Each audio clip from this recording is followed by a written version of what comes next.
I think as people of God, we should learn to live in the glory. और मैं मानता हूं कि परमेश्वर के लोग होने के नाते हमें महिमा में जीना उसकी आदत होनी चाहिए। Living in glory is the highest level you can live in the kingdom. महिमा में जीना सबसे ऊंचा स्तर है राज्य में जो आप जीवन जी सकते हैं। Very few people are able to tap into the anointings and the gifts of the Holy Spirit, but living in the glory is even greater than living in the gifts. बहुत कम लोग हैं जो पवित्र आत्मा के वरदानों में चलते हैं, उनमें कार्य करते हैं, लेकिन महिमा में जीना उन वरदानों से ऊपर का स्तर है। Amen. God is trying to get our attention. He's saying, "Hello, hey, look at me. I'm trying to show you something."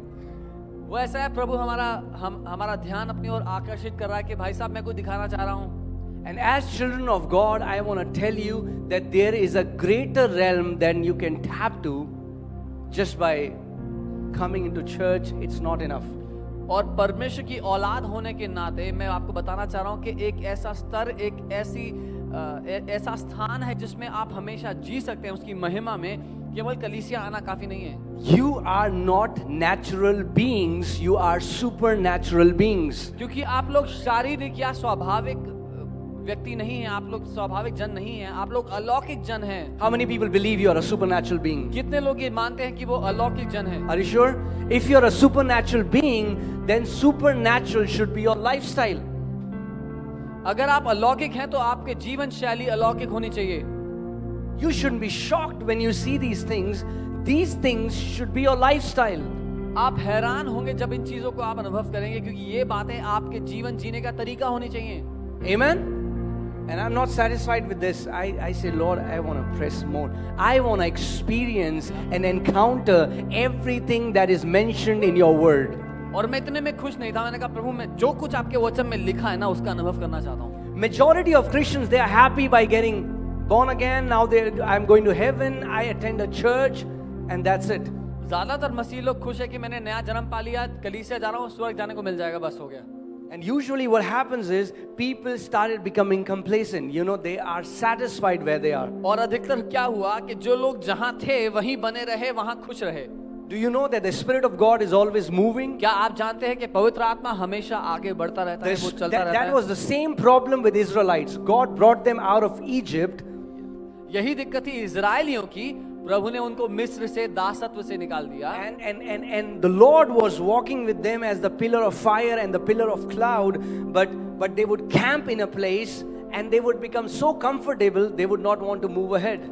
और प्रभु उनके साथ खुद आग का खंभा और बादल का खंभा बन के चलता, और जब वो एक जगह आते जहां उनको थोड़ा आराम मिलता तो वो वहीं बैठना चाहते, लेकिन प्रभु आगे बढ़ जाता।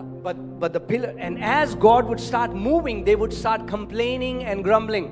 और जैसे ही परमेश्वर आगे बढ़ता वो इजरायली कुड़कुड़ाने लगते, शिकायतें लगाने लगते कि अच्छा भला तो यहाँ हम आराम से बैठे थे। I want to tell you that the Lord is always moving in your life. मैं आपको बताना चाहता हूँ परमेश्वर आपके जीवन में हमेशा आगे बढ़ता रहता है। If you have reached to a place where you think, oh, I will now just maintain it, अगर आप उस जगह पहुंच गए हैं जहां आपको लगता है कि अब जहां मैं पहुंच गया हूं इसको मैं बनाए रखना चाहता हूं, I'm satisfied at कि अब मैं यहाँ I have पे this खुश, salary, I'm satisfied. I have इतनी found a तनख्वाह church है, like this, I'm इतना satisfied. कलीसिया है।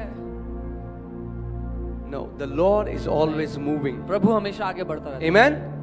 And if He's moving, He wants you to be moving. और जब वो आगे बढ़ रहा है तो वो चाहता है कि आप भी आगे बढ़ते जाएं। All right, open your Bible to Proverbs chapter 25 verses 2. मैं चाहता हूँ अपनी बाइबल आप नीति वचन 25 उसकी दूसरी आयत में खोलें। Proverbs chapter 25 verses 2. नीति वचन 25 उसका 2। It says, God conceals the revelation of His word in the hiding place of His glory. I'm reading from TPT, the Passion और Translation. मैं पैशन ट्रांसलेशन से पढ़ रहा हूँ और ये कहता है कि परमेश्वर अपने वचन के प्रकाश को अपनी महिमा में छुपा कर रखता है। All right? So God hides His revelation in the hiding place of His glory. परमेश्वर अपने वचन के प्रकाशन को अपनी महिमा के अंदर छुपा कर रखता है। But the honor of kings is revealed by how they thoroughly search out the deeper meaning of all that God says. लेकिन राजाओं का आदर वहां से दिखाई देता है जहां वो परमेश्वर की गहराई की बातों को निरंतर ढूंढते हैं। That means, God is like a father. Like, I would Ellie and me play a game. She's like, Daddy, would you hide this? So I'll hide it somewhere in the room. And I said, okay, Ellie, I've hidden a thing. I want you to find it. वो जैसे मैं और एलियाना एक game खेलते हैं वो, और मैं कुछ लेता हूँ उसका खिलौना मान लीजिए, और उसको कमरे में कहीं पे छुपा देता हूँ, फिर बताता हूँ कि एलियाना मैंने आपका वो खिलौना इस कमरे में छुपाया है, अब ढूंढो. And then she tries to find it. और फिर वो कोशिश करती है उसको ढूंढने की. That's why God wants us to find the mysteries that are hidden in the Word. इसीलिए परमेश्वर चाहता है कि उन रहस्यों को, उन प्रकाशनों को हम खोजें जो उसके वचन में छुपे हुए हैं. Why? क्यों? Because He wants to draw us more closer to Himself. He gives us an invitation to walk as closer as we want to walk with Him. क्योंकि वो हमें उतना नजदीकी में बुलाना चाहता है जितना हम चाहते हैं उसके साथ चलना. If you are satisfied coming to church on Sunday hearing a good sermon, that's what you'll get. अगर आप संडे आके एक अच्छा सरमन सुन के खुश हैं तो उतना ही मिलेगा आपको. But if you're like, Lord, I want to experience everything that is in the Bible, I want to know you personally, that is what you will get. लेकिन अगर आप वो व्यक्ति हैं जो कहता है कि प्रभु जो कुछ तेरे वचन में लिखा है, जो कुछ बाइबल कहती है, मैं उसका अनुभव करना चाहता हूँ, तू सच्चा परमेश्वर, मैं उसका अनुभव चाहता हूँ, तो वो आपको मिलेगा. Amen. So I was on a quest, and I am still on a quest to know more about His glory. तो प्रभु को जानने के एक रोमांच में मैं था और आज भी हूँ, जहाँ मैं उसकी महिमा को और जानना चाहता हूँ. If you are not having encounters with God, then after some time your walk with the Lord will become boring and stagnant. अगर आप निरंतर उसके अनुभव नहीं पाते, अगर परमेश्वर आपके जीवन में निरंतर अपने कामों को नहीं दिखाता, तो आपका जीवन उसके साथ बहुत ही उकता देने वाला हो जाएगा और ठहरा सा लगेगा. And when you don't have encounters with the Lord, then you start taking delight from the discipline rather than from the Spirit of God. और जब वो अनुभव आपके जीवन में नहीं है, तो अनुभवों को हटा करके आप अपने अनुशासन में खुश होने लग जाएंगे कि मैं इतने घंटे ये कर रहा हूं. Then what pleases you is, oh, I prayed for 8 hours a day. तो आपको किस बात से खुशी मिलेगी कि मैंने 8 घंटे प्रार्थना की?